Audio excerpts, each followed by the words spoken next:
Sud Radio Parlons Vrai chez Bourdin, 10h30, 12h30, Jean-Jacques Bourdin. Bien, il est 12h17. Écoutons Bruno Le Maire, c'était en mars 2022, il y a pratiquement un an, sur France 24. Les sanctions économiques et financières sont d'une efficacité redoutable.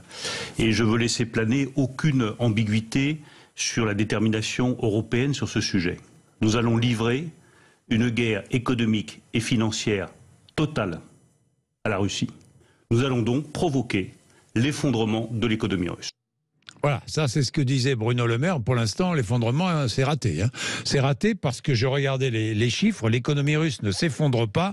Légère récession, moins 2% en 2022. Alors, il y a des explications. Il faut toujours trouver des explications avant de parler de commentaires. Jean-Pierre Favnec est spécialiste de l'énergie et en particulier du pétrole, professeur à l'école du pétrole et des moteurs. Jean-Pierre Favnec, bonjour. Bonjour. Alors, l'économie russe ne s'effondre pas. Je parlais de légère récession, mais légère, en 2022, moins 2%. Pourquoi ? Regardons les exportations d'abord de gaz, qui, elles, se sont effondrées. C'est cela, Jean-Pierre Favnec ? Absolument. Les exportations de gaz sont effondrées tout simplement parce que les Russes, il faut le savoir, sont les Russes qui ont décidé de ne plus envoyer du gaz. Et donc, l'essentiel de leurs exportations de gaz sont maintenant arrêtées, puisque le reste, il y a quand les exportations vers la Chine, et elles sont relativement limitées. Donc là, il y a une perte. Mais les exportations de gaz représentent relativement, entre guillemets, peu de choses, ou disons des montants modérés par rapport aux exportations de pétrole. C'est important pour la Russie, ce sont les exportations de pétrole qui représentent des masses d'argent beaucoup plus considérables. Bien, Jean-Pierre Favnec, je vais être obligé de vous arrêter parce que la ligne téléphonique n'est pas bonne du tout. Donc, ce qui est intéressant, c'est ce que disait Jean-Pierre Favnec. Si vous n'avez pas très bien compris, c'est que les Russes eux-mêmes ont limité les exportations de gaz, se tournant vers les exportations de pétrole. Il faut dire qu'ils n'arrivent plus à vendre leur gaz à l'Occident, donc ils se sont tournés vers le pétrole. Et en quelque sorte, le pétrole a compensé le gaz. Nous allons retrouver Jean-Pierre Favnec dans un instant parce qu'on a un petit problème. Vous avez vu, c'est pas très bon techniquement. Vous savez que les pays européens refusent d'acheter du gaz russe. Les gazoducs Nord Stream 1 et 2 ne fonctionnent plus. Donc, sur fond de conflit en Ukraine, bien sûr. Jean-Pierre Favnec, je vous ai retrouvé. Oui, bonjour, rebonjour. Ah, ça va mieux là, ça va mieux. Alors, Jean-Pierre Favnec, vous nous disiez donc qu'il n'y a plus de gaz, que les Russes exportent beaucoup moins de gaz. D'abord, on n'achète plus, l'Europe n'achète plus de gaz russe. D'accord. Ça, c'est une chose. Et donc, si j'ai bien compris, les Russes se sont reportés sur le pétrole. De toute façon, les Russes ont toujours exporté beaucoup de pétrole et c'est l'essentiel de leur recette d'exportation d'hydrocarbures. Oui. Donc, ce qui s'est passé avec... là, il y a eu par contre... Autant il n'y avait pas eu d'embargo européen sur le gaz, il y a eu embargo européen sur le pétrole. Oui. Le dernier embargo vient de démarrer, d'ailleurs, il part sur les produits pétroliers, qui sont aussi des sources de revenus extrêmement importantes pour la Russie.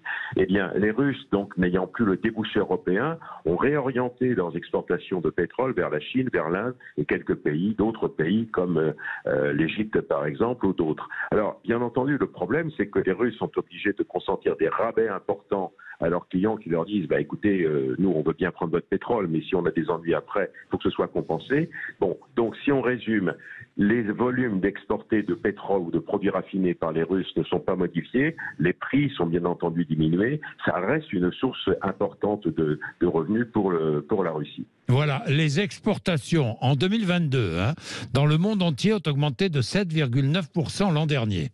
Oui. Augmentation de pétrole, donc 242 millions de tonnes de pétrole. Oui. Malgré l'embargo européen et le prix plafond à l'exportation.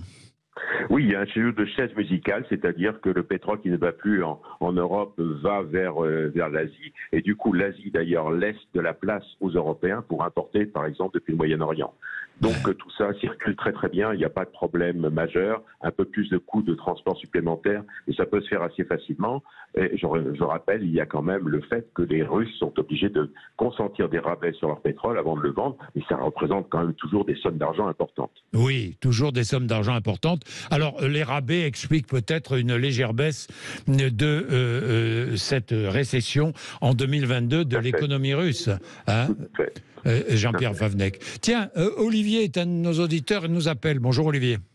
Oui, bonjour. Ah non, Olivier, vous êtes notre gagnant du jeu, pardon. Pardon, je croyais que vous alliez intervenir sur le pétrole. Olivier, si vous avez quelque chose à dire sur le pétrole russe, n'hésitez pas, hein, Olivier. Non, je parle uniquement de ce que je connais. Alors là, tiens, vous me donnez l'occasion. Ah, ça me fait plaisir, Olivier, parce que voilà une bonne réflexion. Je ne parle que de ce que je connais. Ça, j'aime bien, parce que bien sûr, souvent, nous avons autour des tables des intervenants qui sont interrogés sur ce qu'ils ne connaissent pas, ce qui est un peu dommage. Et nous avons la chance d'avoir Jean-Pierre Favennec qui... dites-moi, Jean-Pierre Favennec, est-ce que la Chine et l'Inde vont amplifier, selon vous, leurs achats de pétrole russe ?